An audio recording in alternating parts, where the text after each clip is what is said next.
Assalamualaikum warahmatullahi wabarakatuh. Kita angkat tentang pandangan Hipokrites tentang otak. Di Hipokrites punya pandangan otak itu adalah pusatnya kesadaran, pusatnya intelektual, pusatnya emosi. Jadi berarti apa? Kuncinya manusia dan kemanusiaan itu ada pada otak. Kalau cara berpikir atau cara berperilaku seseorang terganggu atau menyimpang, itu mungkin ada yang salah dengan otaknya. Ini sebenarnya teori yang umum, populer sekali di masyarakat. Kalau ada orang ngomongnya ngelantur, pikirannya tidak jelas kemana-mana, kelakuannya, perilakunya juga tidak seperti orang umumnya, kita kan sering menyebut orang ini, wah, otaknya terganggu mesti.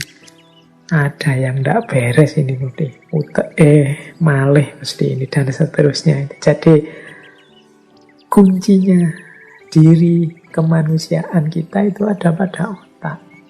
Kalau otak rusak, kesadaran kita sebagai manusia juga kacau.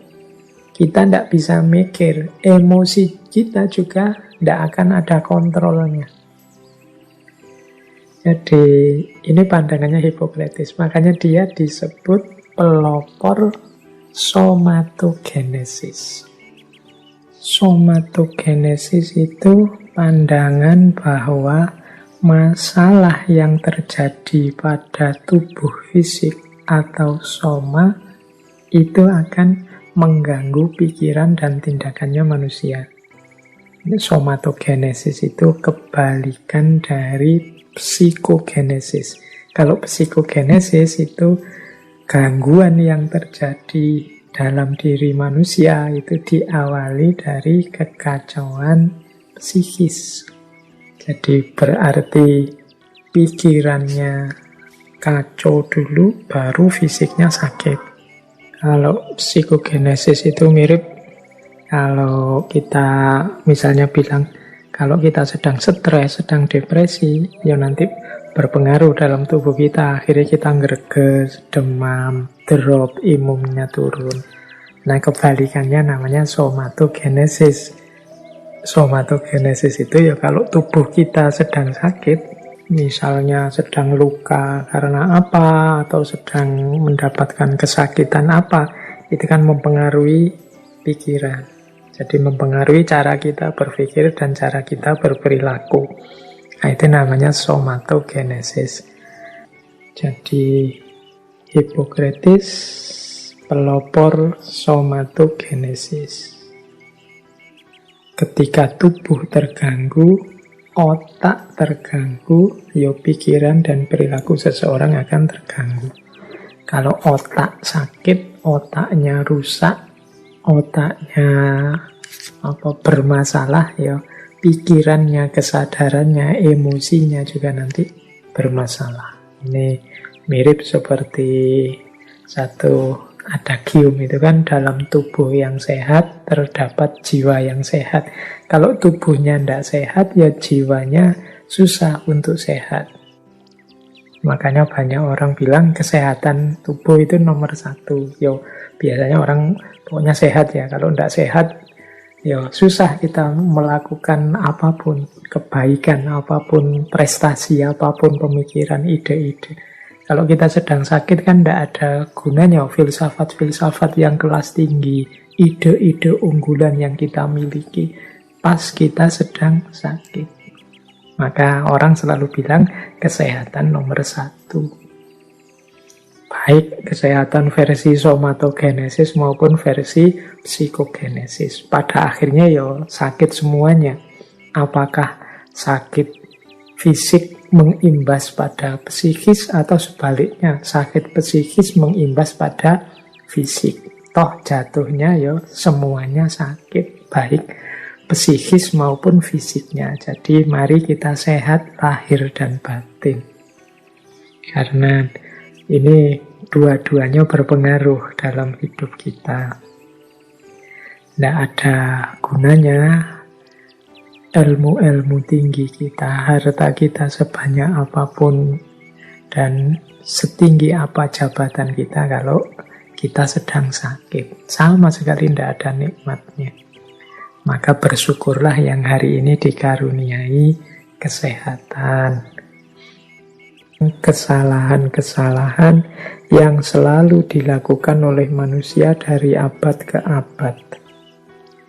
Yang pertama apa? Kata Cicero, sepanjang sejarahnya manusia, itu banyak orang yang pertama takut terhadap segala yang tidak dapat diubah atau diluruskan. Kedua, meyakini sesuatu sebagai tidak mungkin karena kita tidak mampu meraihnya. Yang ketiga, menolak, menyingkirkan hal-hal sepele. Yang keempat, mengabaikan peningkatan dan perbaikan berpikir, perbaikan pikiran. Yang kelima, berusaha memaksa yang lain percaya dan hidup seperti dirinya. Ini 5 kesalahan ini mirip dengan kesia-siaan yang disampaikan oleh Cicero kemarin. Oleh Seneca minggu lalu. Kita ini banyak melakukan kesia-siaan. 5 hal ini adalah sesuatu yang sering kita sikapi secara salah.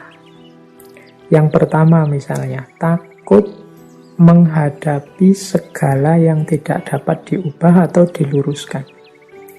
Loh, kalau memang tidak bisa diubah, berarti memang kenyataannya sudah begitu.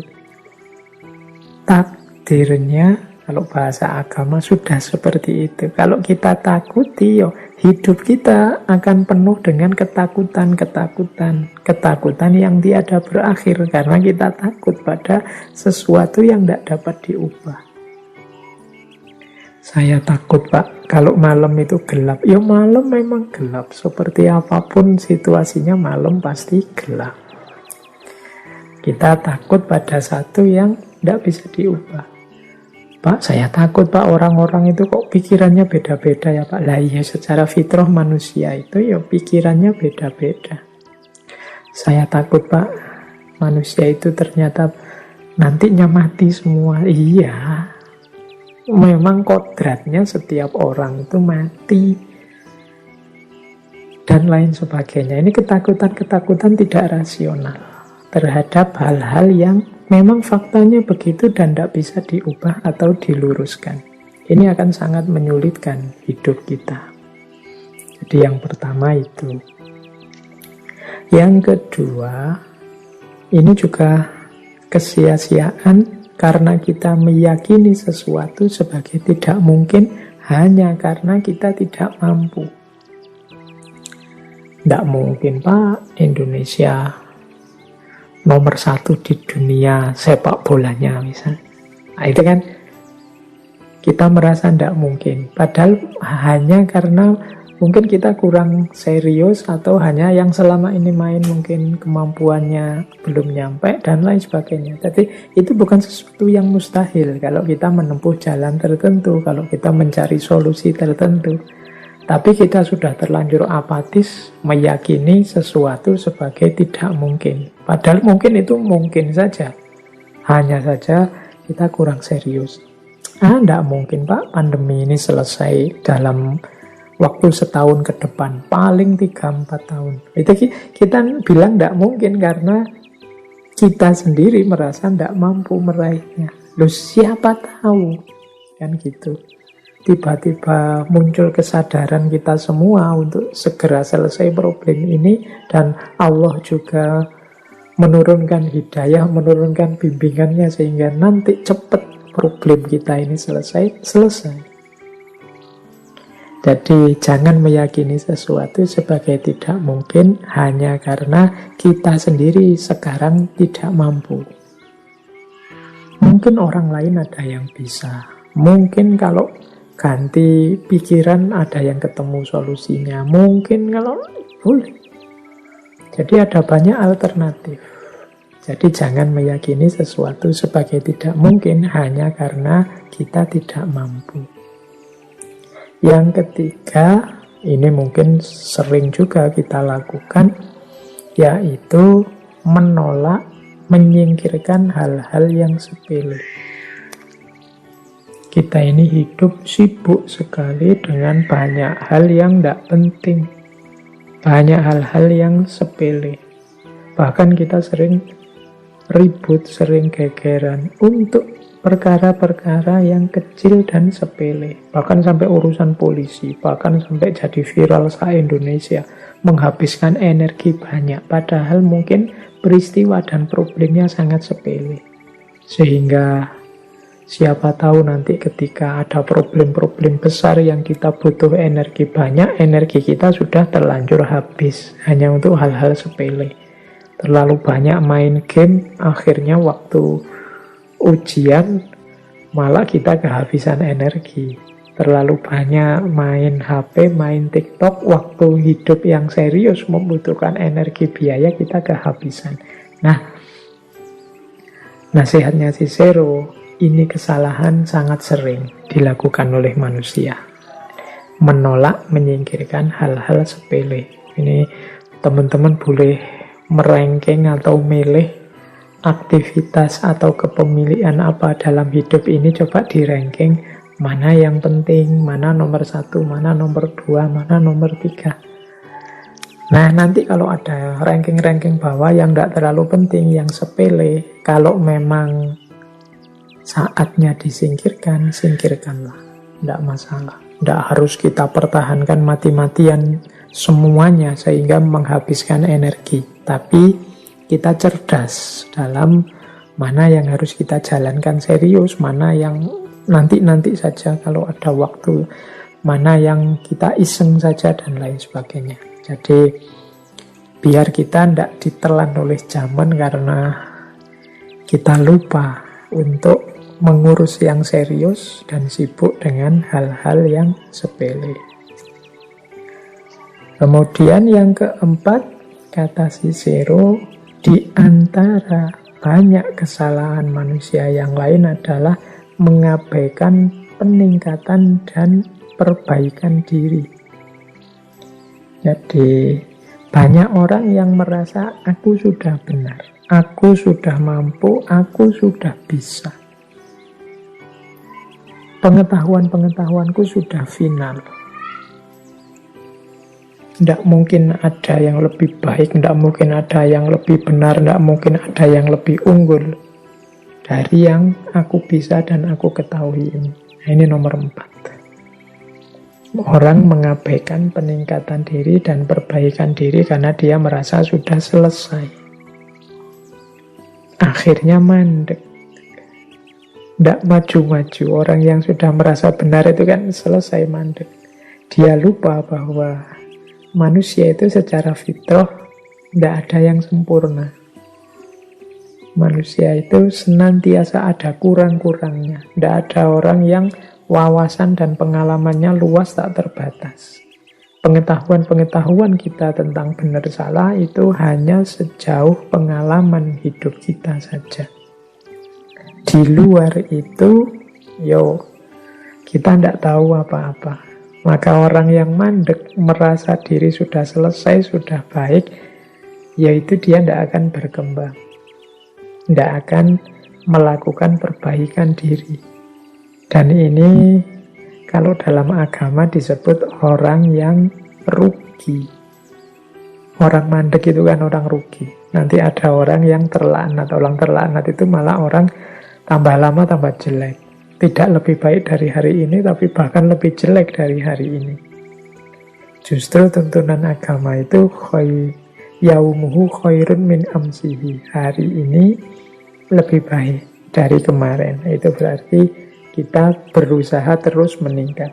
Kesalahan selama ini, kata Cicero, banyak manusia yang mengabaikan peningkatan diri. Dan yang kelima, banyak orang yang menghabiskan waktu dengan memaksa orang lain percaya dan meniru dirinya.